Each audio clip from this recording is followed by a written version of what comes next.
नमस्कार दोस्तों। आज हम कोई टेस्ट सीरीज़ नहीं करेंगे। आज हम यूनिट नंबर 9 जो है उससे मध्य प्रदेश निजी विश्वविद्यालय विनियामक आयोग दिया हुआ है।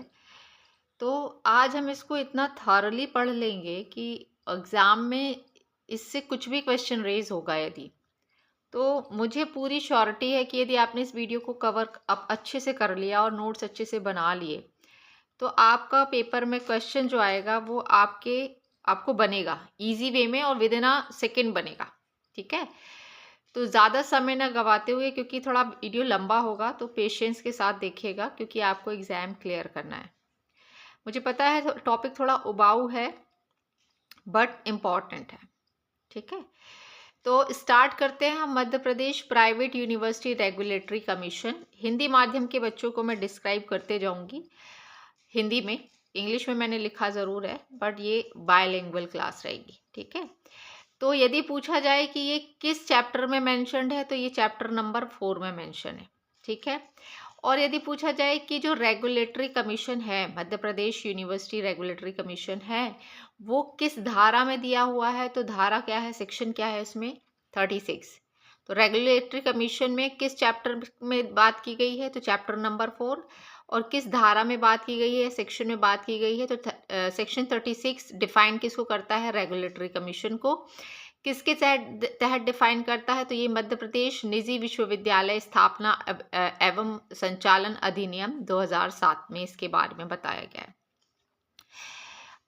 Regulatory commission shall be established by the state government. यदि क्वेश्चन आएगा कि रेगुलेटरी कमीशन को स्टैब्लिश कौन करता है, तो ये स्टेट गवर्नमेंट करती है, मध्य प्रदेश सरकार करती है। ठीक है, पर्पस यदि पूछा जाए तो पर्पस क्या होगा इसका, तो मेनली इसका पर्पस क्या होगा, providing a regulatory mechanism at the state level and for working as an interference that means कि आप ये मत समझिएगा कि ये प्राइवेट यूनिवर्सिटी और मध्य प्रदेश सरकार के बीच मध्यस्थ के तौर पे काम करेगी। जी नहीं, ये जो है ये स्टेट गवर्नमेंट और जो सेंट्रल रेगुलेटरी बॉडीज़ हैं जैसे यूजीसी हुआ, एआईसीटी हुआ, है ना, उनके बीच, स्टेट गवर्नमेंट और सेंट्रल रेगुलेटरी जो बॉडीज हैं उनके बीच इंटरफेरेंस का काम करेगी, ना कि यूनिवर्सिटी और स्टेट गवर्नमेंट के बीच। यूनिवर्सिटी और स्टेट प्राइवेट जो यूनिवर्सिटीज होती हैं उनके बीच नहीं मध्यस्थ का काम करेगी। ये इसका पर्पस मेन क्या है इसको बनाने का, कि ये state government and the central regulatory bodies for the purpose of ensuring appropriate standards of teaching, examination, research, extension program, protection of interest of the students and reasonable services condition of the employee. That means कि ये central regulatory bodies ने जो नियम बनाए हैं हमारी central universities के लिए, एज इट इज़ वही नियम जो हैं, वही जो रेगुलेशंस हैं वो जो प्राइवेट यूनिवर्सिटीज़ हैं वो फॉलो कर रही हैं। वो एक स्टैंडर्ड है जो टीचिंग का वो मेंटेन कर रही हैं। एग्जामिनेशन उसी तरह लिए जा रहे हैं जैसे सेंट्रल यूनिवर्सिटीज़ में लिए जाते हैं या स्टेट यूनिवर्सिटीज़ में लिए जाते हैं। रिसर्च वगैरह अच्छे से हो रही है कि नहीं, स्टूडेंट्स की इंटरेस्ट को प्रोटेक्ट किया जा रहा है कि नहीं। रीजनेबल दैट मीन्स फीस ज़्यादा तो नहीं ली जा रही है, उतनी ली जा रही है जितनी की एक एजुकेशन की कॉस्ट बैठती है ना। तो these are the purpose to establish regulatory commission. उसका जो धारा सेक्शन 36 के फर्स्ट में दिया है इसका पर्पस, सेकेंड में क्या दिया है कि the regulatory commission shall be function under the general control of the visitor. यदि इसे पूछेगी कि रेगुलेटर कमीशन जो है वो किसके कंट्रोल में रहता है, जनरल कंट्रोल किसका रहता है, तो आप उसमें स्टेट गवर्नमेंट नहीं लगा के आएंगे, आप उसमें लगा कर आएंगे कि वो विजिटर के कंट्रोल में रहता है।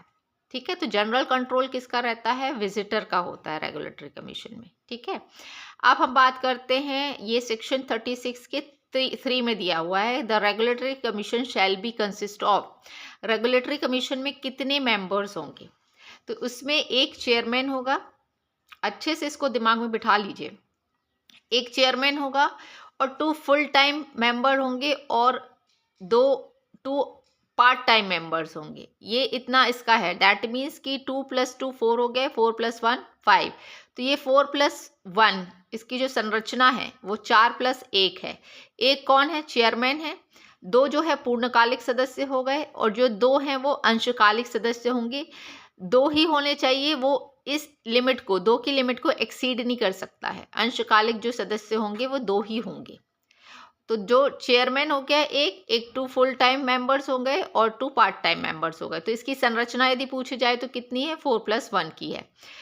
जो फुल टाइम मेंबर्स होंगे उसमें से एक मेंबर क्या होगा, वो एकेडमिक क्षेत्र का होगा, उसको एकेडमिक का नॉलेज होना चाहिए फुल टाइम मेंबर को, और एक जो होगा उसको एडमिनिस्ट्रेशन का पूरा पूरा अनुभव होना चाहिए।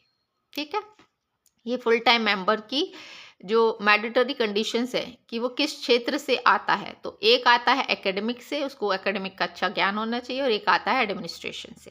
ठीक है, तो ये दिमाग में बैठा लो कि रेगुलेटरी कमीशन की संरचना कितनी होती है। तो 4+1 होती है। एक चेयरमैन होता है, 2 पूर्णकालिक सदस्य होते हैं और 2 अंशकालिक सदस्य होते हैं। नेक्स्ट ले लेते हैं, the regulatory commission shall be full time और पार्ट टाइम सेक्रेटरी। ये अलग है, ये इसमें नहीं इंक्लूड होगा। रेगुलेटरी कमीशन का एक फुल टाइम सेक्रेटरी हो सकता है या पार्ट टाइम सेक्रेटरी हो सकता है, बट सेक्रेटरी होगा एक, बट वो इस संरचना में नहीं इंक्लूडेड होगा। ठीक है, ये अलग है, 4+1 ही होगा इसमें संरचना में। द चेयरमैन अपॉइंटमेंट, अब आपको ध्यान देना है कि चेयरमैन को अपॉइंट कौन करता है। तो उसमें चेयरमैन को अपॉइंट तो कौन करेगा, विजिटर करेगा। चेयरमैन को अपॉइंट कौन करेगा, रेगुलेटरी कमीशन का जो चेयरमैन होगा उसको जो है अपॉइंट कौन करेंगे, विजिटर करेंगे।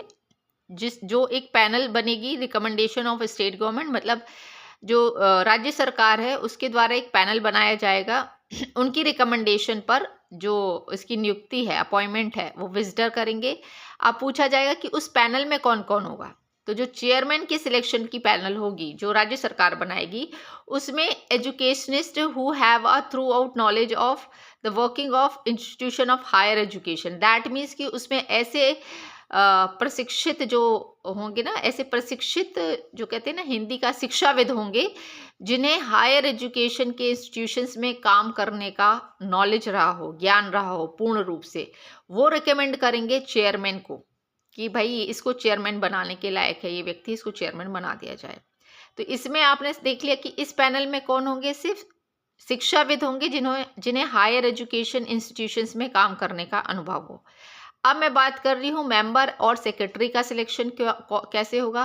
इनको भी नियुक्त कौन करेगा, इनको भी नियुक्त करेगा विजिटर। ठीक है, इनको भी नियुक्त कौन करेगा, विजिटर करेगा, पर इसके लिए जो पैनल बनेगी वो अलग होगी। इनके लिए जो पैनल होगी उसमें जो मेंबर्स होंगे वो कौन कौन होंगे, education, finance, law, administration and management. इस पैनल में इनसे अलग है, चेयरमैन की पैनल अलग है, उसमें सिर्फ शिक्षाविद होंगे जिन्हें हायर एजुकेशन में काम करने का अनुभव हो। बट जो मेंबर और सेक्रेटरी की पैनल बनेगी उसमें कौन कौन लोग होंगे, उसमें एजुकेशन, फाइनेंस, लॉ, एडमिनिस्ट्रेशन और मैनेजमेंट, इसका जो अनुभव रखते हैं रेपुटेटेड पर्सन जो हैं, वो रिकमेंड करेंगे स्टेट गवर्नमेंट की जो पैनल है कि भैया इनको मेंबर या सेक्रेटरी चूज किया जाए। तो इतना कॉन्सेप्ट आपका क्लियर हो गया हो तो हम आगे बढ़ें। चेयरमैन का अपॉइंटमेंट समझ आ गया है और मेंबर्स और सेक्रेटरी का समझ आ गया है। तो ये यदि मैं पूछूं कि रेगुलेटरी कमीशन में जो चेयरमैन का सिलेक्शन है वो किस में दिया है, तो सेक्शन 36 के किस में दिया है, 5 नंबर पर दिया है। सेक्शन 36 का 5 क्या कहता है, द चेयरमैन ऑफ अपॉइंटमेंट दिया है। ठीक है, 36 सेक्शन 36 का 5 और सेक्शन 36 के 6 में क्या दिया है, मेंबर और सेक्रेटरी का अपॉइंटमेंट कैसे होगा। ये यदि चीज़ आपकी क्लियर हो गई हो तो हम आगे बढ़े। समझ में आएगा तो ही मैं इसका पार्ट 2 लेकर आऊँगी। ठीक है, तो ये पार्ट 1 है, इसको मैंने कंप्लीट कर दिया है। तो कमेंट करके ज़रूर बताइएगा कि कैसा लगा ये, तो हम आगे करेंगे। सेकेंड पार्ट में हम इसको कंप्लीट करके इसके MCQs ज़्यादा से ज़्यादा करने की कोशिश करेंगे। तो आज के लिए इतना ही, थैंक यू।